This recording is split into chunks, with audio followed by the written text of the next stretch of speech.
today's a good day for me. I'm excited. Last year I got the privilege of going deer hunting in Pike County, Illinois. I didn't kill one of those big giants that Pike County's known for, but I did kill a decent deer. It was a 10-point, broke a tine off, so it's a 9-point. But here in Georgia we can call it a 10-point. Anyway, so I'm going to pick my skull up. I'm going to take you guys with me, and I'm going to try to show you some of the operations that he does. He uses Beatles. Beatles are so much better than the bull. It just makes a cleaner mount, more detailed, and I'll show you all of that.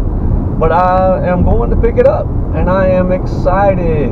So get to show it off to all my friends.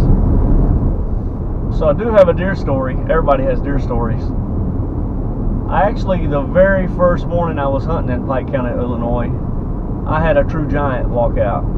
Being the very first deer, first 10 minutes of the hunt, I let him walk. Then I cussed myself for letting this deer walk. And I said, if he comes back, I'm going to shoot him. If he comes back, I'm going to shoot him. No more I had said that to myself, the deer had went over a little hill and had bedded down. Well, he stood up and looked at me. What'd I do? I let him walk again. And I done seen him twice in 10 minutes. So anyway, for the next 3 days, I see spikes and 4 points and little 6 points until the very last morning, and that's when I shot my 10 point. Like I said, this is Georgia. We're gonna call it a 10 point. So anyway, that's my deer story. Also, my son almost cost me a deer in this Pike County, Illinois hunt. His muzzleloader's much better than mine, so I took his. Just so happened when he put his scope on, he didn't use Loctite.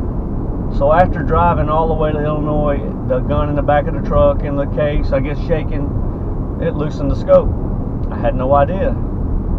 Climbed the stand, get in the stand, put my primer cap on, bridge the gun, and I hear something loose.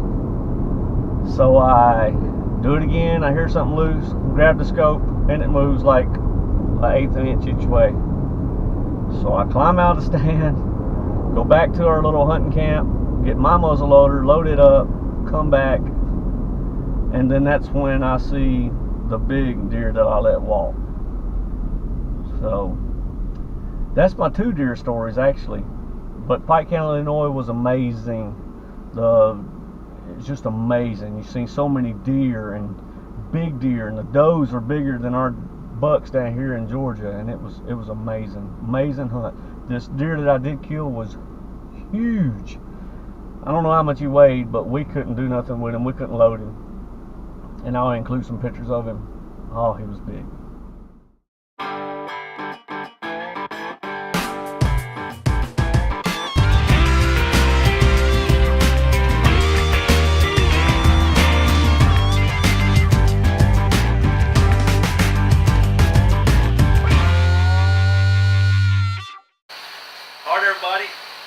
This is my Illinois deer I was telling you about. I'm here with Brett. He's with Southern Skull. He owns Southern Skull Works here in Chatsworth, Georgia. So I just wanted to show you guys what it was like and kind of show you my baby.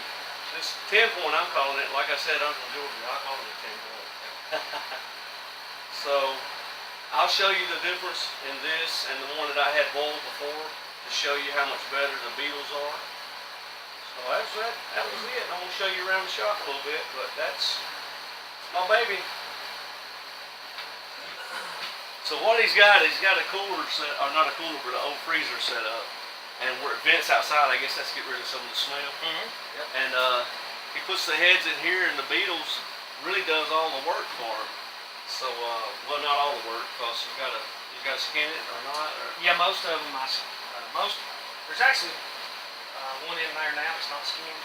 Just every so often I'll put one in there like that. It kind of helps the life cycle. Feed the Beatles. Yeah, but 9 out of 10 get skinned. I take the eyes out, the brains out, as much meat as I can to put them in there. Let's get done with it. How long does it take the bugs to eat? Well, if I trim it real well, they can clean one in 2 or 3 days. But then there's, then you have to degrease, and then you have to lighten, and then you have to seal. So it's a process. So here's his setup. This is an old freezer that vents outside to kind of keep some of the smell down. And here is some of them that's being worked. You can see the bugs in there eating it. Yeah, I just put that one in there today. So they're not really on it much yet. And of course that one, every 10 or 15, I just put a whole head in without skinning it at all. Just to feed the beetles. It helps with the life cycle of the beetles. It's awesome. Awesome. Here's this freezer stuff he's got going. There's a buffalo. Is that what you said that was, a buffalo? Yep. Wow. Look at the deer he's got going in. Still got to do. And deer season starting next week here, 2 weeks. No, next week. So, that's awesome. We gotta get caught in. Brett done they took a blind guy hunting. And this is the deer he killed, and he's getting it done. That's awesome right there. So there's a hog that's in the works. The hog with the tusk. Yeah. And that's the degreasing process Yeah, right here? these are soaking. I'm degreasing them. That's the way you degreasing. Okay, so what I have here is 3 European mounts. One of the mounts is the one that I boiled myself, and that's this one. And I'll never do it again. I lost everything. I lost the end of the nose. I mean, if you like that look, that's fine, but it took me hours and hours to do it. Lost all my teeth. It wasn't good.